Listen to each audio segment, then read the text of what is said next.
Irmãs e irmãos caríssimos, bem-vindos mais uma vez a esse nosso encontro semanal com a Palavra de Deus. Que a bênção de Deus nos acompanhe ao longo dessa meditação. Continuamos refletindo nesta semana do tempo pascal sobre o mistério da salvação, o mistério da redenção. Estamos tentando aprofundar esse conceito sem pretender compreender. Mistério não se compreende, mistério se aceita, se acredita, se proclama. Mas é importante termos as razões da nossa fé.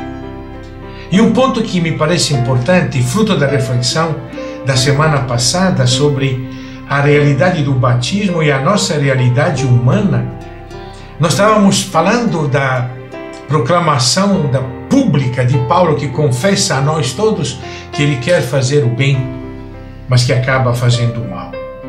E termina angustiado perguntando: quem me livrará deste corpo que me amarra à morte? E sem responder, ele só exulta: graças sejam dadas a Deus por meio de Jesus Cristo, nosso Senhor. O que nos ajuda a compreender neste momento esta reflexão importante? Um dos pontos centrais do mistério da salvação é justamente o fato reafirmado pelo apóstolo Paulo, reafirmado pelos evangelhos, que todos e todas somos pecadores. O que nos une de verdade? O que faz de todos nós e de todas nós uma fraternidade? O que todos nós e todas nós temos em comum? É o pecado. Deus colocou todos debaixo do pecado para que a todos se manifestasse a sua salvação. Quando Paulo diz e proclama que não há entre nós diferença entre judeu ou não judeu, entre escravo ou livre, entre homem e mulher, quando Paulo proclama isso, proclama na certeza porque todos nós somos um só em Cristo Jesus nosso Senhor. Que quer dizer que todos nós precisamos, por causa da nossa realidade, da nossa fraqueza, precisamos da ação salvífica de Jesus. O que nos faz ser iguais, antes de tudo, é a nossa própria experiência humana de pecado e de fragilidade. Lembram Jesus? Quem tiver sem pecado, jogue a primeira pedra. Não era assim que pensavam os saduceus, sacerdotes de Jerusalém. Não era assim que pensavam os fariseus e os escribas da sinagoga de Jerusalém. Eles dividiam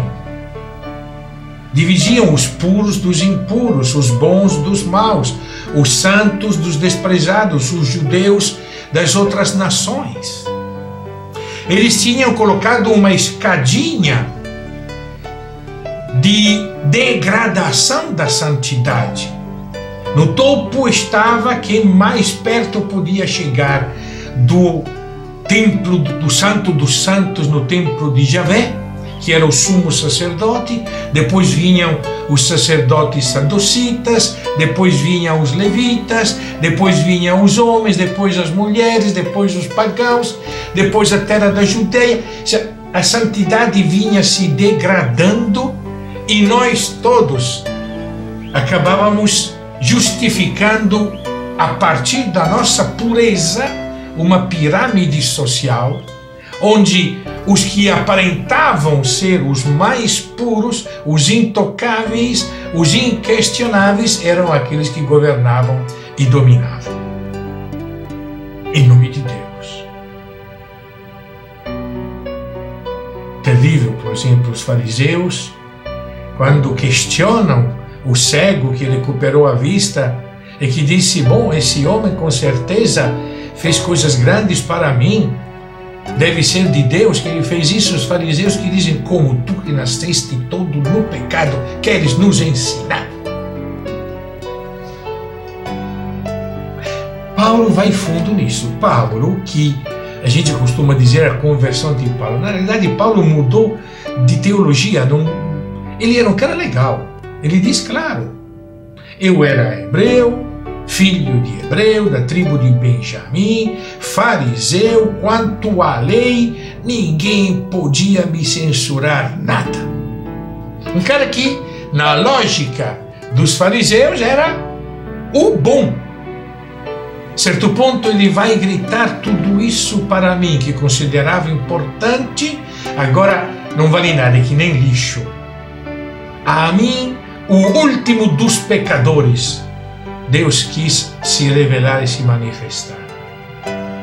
A certeza da nossa comum união, porque todas e todos nós precisamos igualmente da salvação que Deus nos oferece.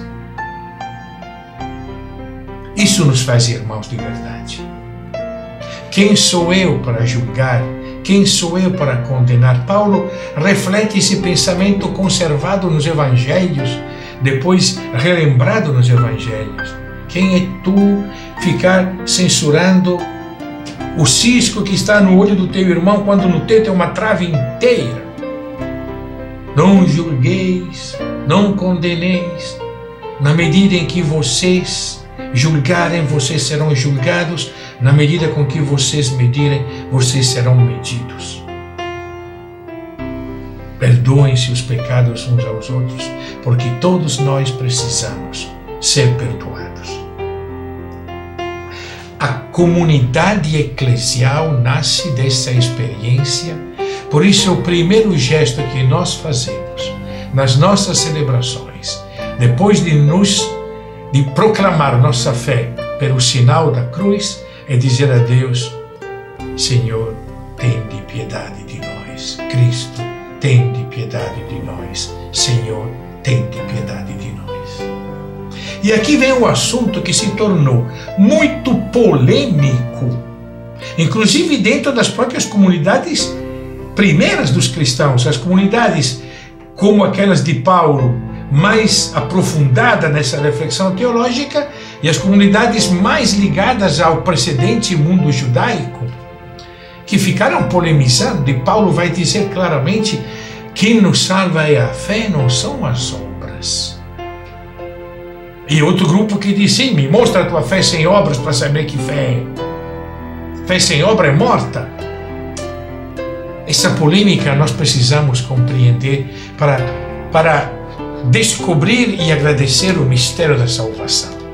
O que quer dizer Paulo quando diz que é a fé que nos salva e não são as obras que nos salvam?